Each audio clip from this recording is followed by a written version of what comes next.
Atos capítulo 19, a partir do verso 1.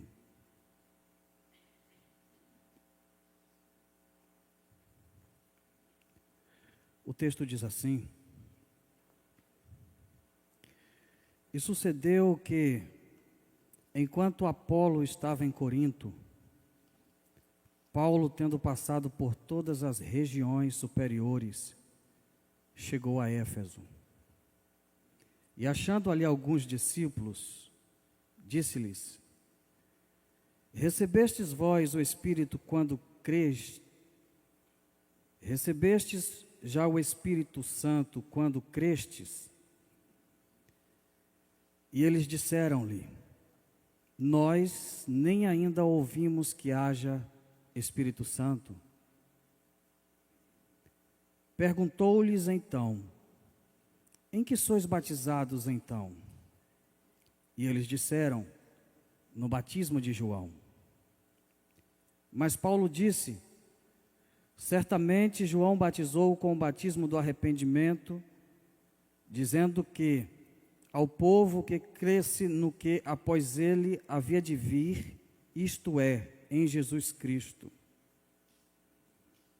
E os que ouviram foram batizados em nome do Senhor Jesus.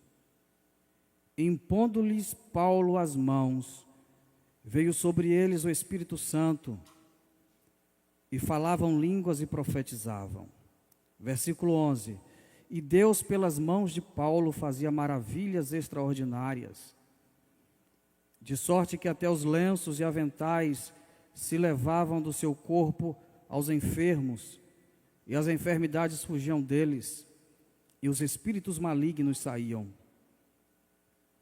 E alguns dos exorcistas judeus ambulantes tentavam invocar o nome do Senhor Jesus sobre os que tinham espírito malignos, dizendo: Esconjuro-vos por Jesus a quem Paulo prega. E os que faziam isto eram 7 filhos de Seva, judeu principal dos sacerdotes. Respondendo, porém, os espíritos malignos, disse: Conheço a Jesus e bem sei quem é Paulo. Mas vós, quem sois? Amém. Irmãos, a partir dessa leitura, gostaria de te mostrar 3 razões por que não se prega mais sobre o Espírito Santo. 3 razões porque o Espírito Santo não é lembrado como se deveria ser. 3 razões porque quando se prega sobre o Espírito Santo, fala-se de forma superficial. Eu quero te mostrar que o ambiente é outro, as personagens também, o contexto de vida também é outro, mas os problemas continuam o mesmo. 3 razões por que não se prega mais sobre o Espírito Santo. É perceptível o quanto se pregam sobre Jesus. É perceptível o quanto se fala sobre as suas parábolas, seus milagres. É perceptível o quanto se fala sobre a sua biografia, sobre o seu nascimento, sobre a sua morte, sobre a sua ressurreição e sobre o seu retorno. Muitos pregam sobre Deus, fala sobre a sua criação, sobre os seus atributos, fala sobre a sua onipotência, onisciência, onipresença. Muitos até gostam de pregar sobre Deus sobre uma perspectiva verotestamentária, baseada no Antigo Testamento. Outros gostam de falar de Deus sobre uma perspectiva neotestamentária, baseada no Novo Testamento. E me parece que falar o nome de Deus e o nome de Jesus se tornou parte de nossa cultura. Em muitas situações do cotidiano, nós sempre usamos o nome de Deus ou o nome de Jesus. Só para você ter a ideia, já parou para analisar quando alguém nos lança uma palavra de maldição, uma palavra que a gente rejeita, o que é que a gente diz? Deus é mais. Está repreendido em nome de Jesus. Já parou para analisar quando uma situação provoca em nós um sentimento de dó, o que é que a gente fala? Oh meu Deus, Jesus tem misericórdia. Ninguém diz, oh Espírito Santo. Se tornou uma cultura, um hábito, uma força de expressão usar o nome de Deus, o nome de Jesus. Até no meio secular as pessoas usam o nome de Jesus.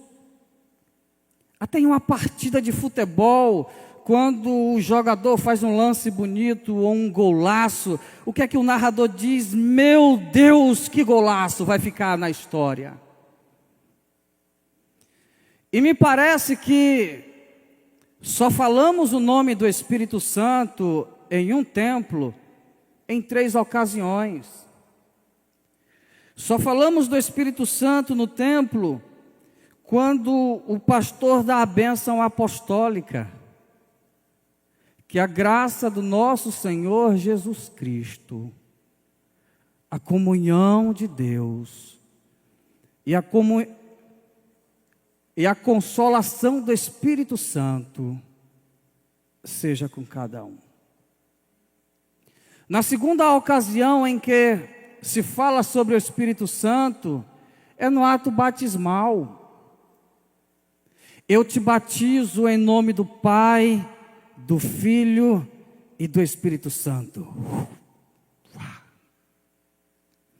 Só se fala do Espírito Santo em um culto quando alguém faz referência de Atos capítulo 2. Fora isso, eu não me recordo quando se fala do Espírito Santo em um templo. Mas por quê? Porque nós não abordamos essa doutrina que é bíblica. Primeiro, porque nós somos reflexo dos ensinos de nossa liderança. Nós somos resultados do que eles nos ensinaram. Olha, Paulo fez a mesma pergunta em Éfeso. Vocês receberam o Espírito quando crestes? E eles disseram, nós nem ouvimos falar que haja o Espírito Santo. Então Paulo reforça a pergunta, e vocês foram batizados em quê? Nós fomos batizados no batismo de João, aquele que somos emergidos nas águas. Fora isso, não sabemos mais sobre o Espírito Santo. O que esses homens estão dizendo é, os nossos líderes não nos ensinaram sobre o Espírito Santo. Eles não nos informaram que existe esse batismo. O que é que isso tem a ver com a gente? Tudo a ver. A maioria dos líderes ensina-nos a dizimarmos, ofertarmos, a nos emocionarmos no templo, a dançarmos no Espírito. A maioria dos líderes ensina-nos a prosperarmos financeiramente, no casamento, a derrubarmos gigantes na vida, mas não nos ensina sobre o Espírito Santo. Quando eu estava abordando, esboçando esse sermão, eu deixei o rascunho de lado, fechei a Bíblia, desliguei o tablet, peguei o celular e disse, deixa eu ver o que é que a internet me diz que os líderes estão pregando na atualidade. E eu me deparei com algumas aberrações teológicas, me deparei com um evangelho adulterado, falsificado. Olha a mensagem que está se pregando na atualidade: amuletos da fé. Um líder religioso de uma grande igreja, ele disse, olha, você vai adquirir um feijão milagroso. Um feijão que quando você adquirir e plantar em sua casa, você vai ser curado do coronavírus. O feijão vai custar R$1.000. Se você não puder dar R$1.000, você vai dar 500. Se você não puder dar 500, você vai dar 200. Se você não puder dar 200, você vai dar 100. Mas você tem que adquirir esse feijão milagroso. Amuletos da fé. Nós somos resultados desse evangelho.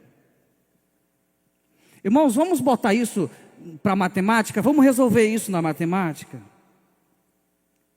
Isso é um absurdo. Isso é subestimar a inteligência das pessoas. Isso é abusar da fé. É brincar com os sentimentos da igreja de Cristo. Irmãos, quanto custa 1 quilo de feijão? R$7? Quantas sementes tem dentro de um saco? O camarada está vendendo um só por R$1.000 para mim ser curado do coronavírus. Mas alguém pode dizer assim: irmão Sandro, eu comprei esse feijão e fui curado. Você foi curado não pelo feijão, mas por causa da sua fé. Irmãos, isso é antibíblico. O que é que a Bíblia diz em Hebreus 11:1? A fé é o firme fundamento das coisas que não se veem.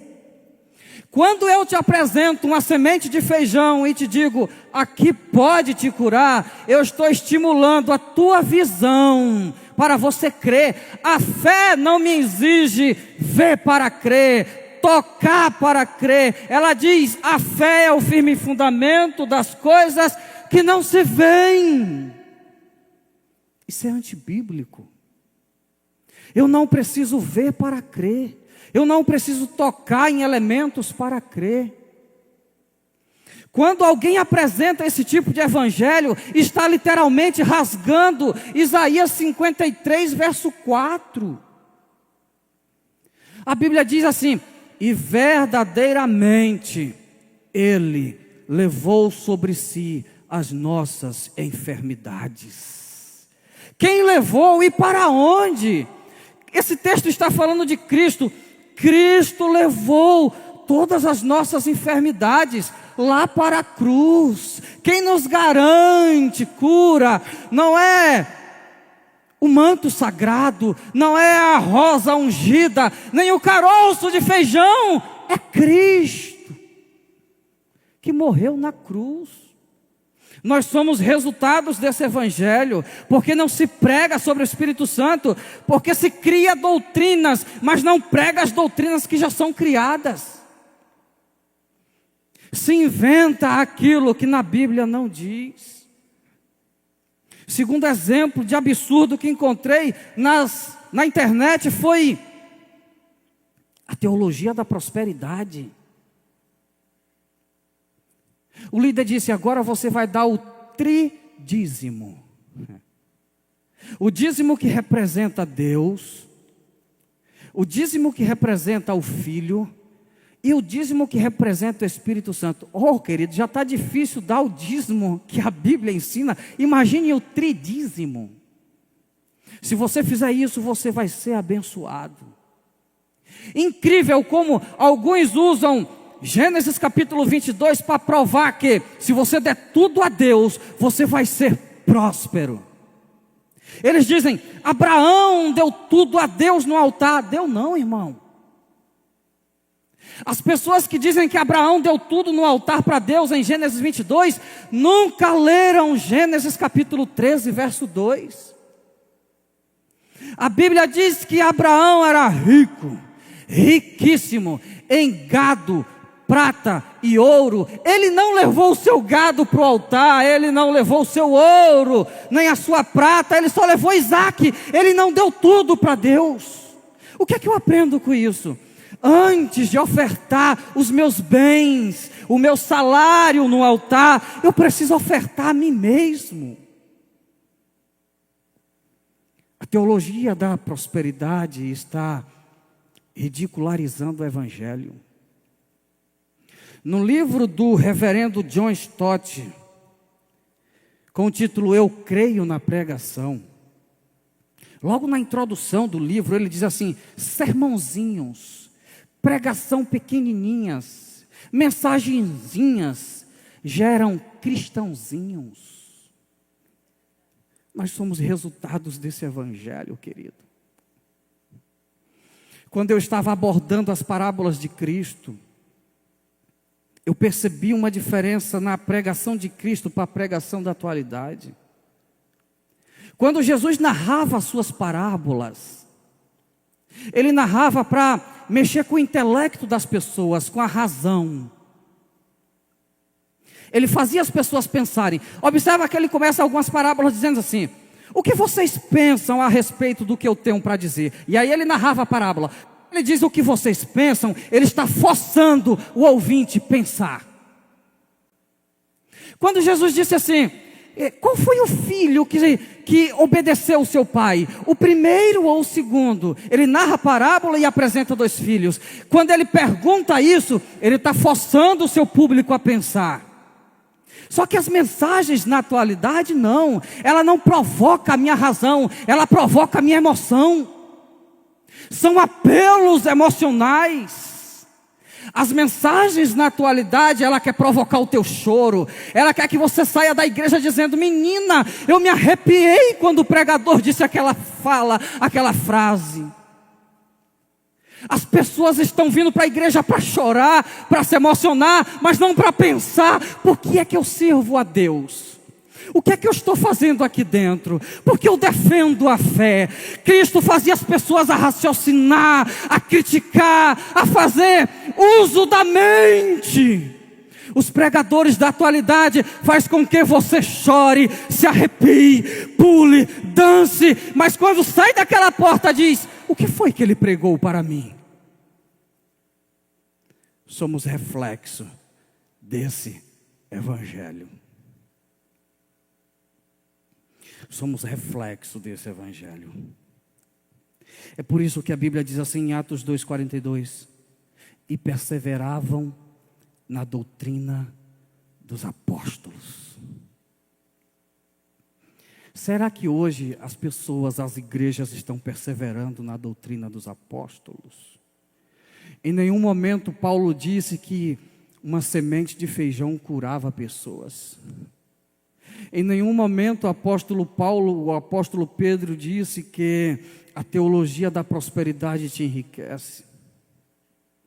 Sabe qual era a doutrina desses homens?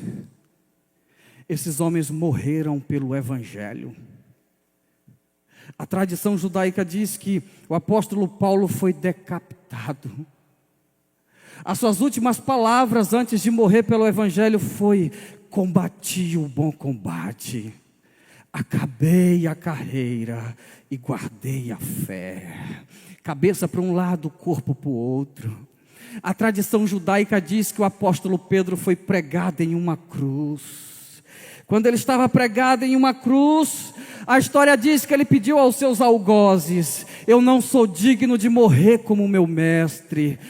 E os algozes atenderam ao seu pedido, pegaram a cruz e botaram de cabeça para baixo. Eles morreram pelo Evangelho.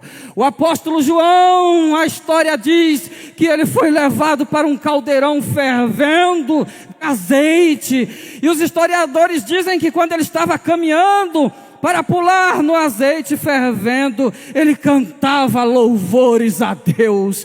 Esses homens morreram pelo Evangelho. A maioria dos líderes do século presente morrem por dinheiro, morrem por status, morrem por fama. Porque não se prega mais sobre o Espírito Santo? Porque nós somos reflexo do que nós fomos ensinados. Você está entendendo ou eu estou empregando sozinho? Por que não se prega mais sobre o Espírito Santo? Escute, eu só posso te oferecer o que eu tenho. Alguém só pode oferecer ao outro o que possui, o que já recebeu anteriormente. Ou que a Bíblia diz no versículo 6: impondo-lhes Paulo as mãos, veio sobre ele o Espírito Santo, e falava em línguas, e profetizavam. Paulo só deu o que ele tinha. Líderes vazios não podem dar nada às suas igrejas. Mas alguém pode dizer assim: eu sou batizado com o Espírito Santo. Oh, queridão, ser batizado com o Espírito Santo é uma coisa, ter conhecimento do Espírito Santo é outra, e ser cheia do Espírito Santo é completamente outra. Um novo convertido pode ser batizado com o Espírito Santo no momento, mas pergunte a ele quem é o Espírito Santo, que ele não vai te saber informar. Por isso que em João 20, versículo 22, Jesus estava com os seus discípulos reunidos. Ele olhou para os seus discípulos e fez assim: recebei o Espírito. Jesus só estava dando o que ele possuía, o que ele tinha. Soprar é encher o pulmão de ar e transferir aquilo que está dentro de você para fora. Ele estava transferindo o que ele tinha para os seus discípulos. Por que não se prega mais sobre o Espírito Santo? Porque como é que eu vou pregar uma coisa que eu não possuo? Eu me recordo que no início do meu ministério, alguém me encurralou, me colocou na parede, no canto da parede, e disse assim: Sandro, eu já ouvi você pregar sobre vários temas, mas por que você não prega sobre o Espírito Santo? Eu disse: como é que eu vou dizer que a laranja é doce se eu nunca provei dela? Precisamos ter experiência com o Espírito Santo. Para quê? Para ensinar as pessoas. Em Atos 3:6, a Bíblia diz que havia um deficiente físico na porta do templo. Pedro e João disse: olha, eu não tenho prata, eu não tenho ouro, mas o que eu tenho, isto te dou. Em nome de Jesus, levanta e anda. O que você tem para oferecer às pessoas lá fora? A maioria dos nossos líderes tem fama, tem dinheiro, tem sucesso, mas não tem essa autoridade espiritual. Temos tudo que um sonhador sonha, mas não temos autoridade espiritual. Terceiro, por que não se prega mais sobre o Espírito Santo? Porque ninguém mais fala sobre ele nos altares. Porque nós não precisamos mais usar o poder do Espírito Santo. Olha o que a Bíblia diz: e Deus, pelas mãos de Paulo, fazia maravilhas extraordinárias, de sorte que até os seus lenços e aventais se levavam do seu corpo aos enfermos, e as enfermidades fugiam deles, e os espíritos malignos saíam. E alguns dos exorcistas, alguém tentou expulsar demônios em nome de Jesus, e foi envergonhado, porque os demônios conhecem quem possui o Espírito Santo. Nós não precisamos mais do poder do Espírito Santo, por quê? Porque nós temos amuletos da fé. Os nossos amuletos vão nos curar. Nós não precisamos mais do Espírito Santo, porque nós temos a filosofia, temos o conhecimento, nós podemos convencer as pessoas por meio do nosso conhecimento. Nós não precisamos do poder do Espírito Santo, porque em algumas congregações, quando aparece algum endemoniado, eles pegam o óleo ungido e lançam sobre o corpo do endemoniado. Se isso não funcionar, eles abrem a Bíblia no Salmo 91 e lê até o diabo sair. Nós não precisamos mais do poder do Espírito Santo. Nós não precisamos mais usar o poder do Espírito Santo, porque já inventaram a vacina para o coronavírus. O mundo está resolvendo os problemas, que a igreja poderia apenas dizer assim: em nome de Jesus, sai, e sairia. Mas nós não precisamos mais do poder do Espírito Santo. Nós substituímos o poder do Espírito Santo pela ciência. E Paulo e Deus fazia milagres por meio de Paulo. Maravilhas. Hoje não se tem mais maravilhas, se tem espetáculos nos templos. Porque não se prega mais sobre o Espírito Santo, porque nós somos refém desse evangelho medíocre. Porque nós só podemos dar aquilo que possuímos. Se eu não tenho o Espírito, eu não posso dar para você. Por quê? Porque eu não preciso mais do poder do Espírito Santo. A ciência, a neurociência está me dando recursos para resolver a minha vida, a minha espiritualidade. Mas Deus fazia maravilhas por meio de Paulo. Queridos, vamos orar por esse Espírito. Vamos pedir que Ele nos traga esse Espírito. Olha, ele não vai cair do céu, esse poder não vai cair do céu. A única coisa que caiu do céu foi Lúcifer. Fora isso, Deus vai nos dar esse poder.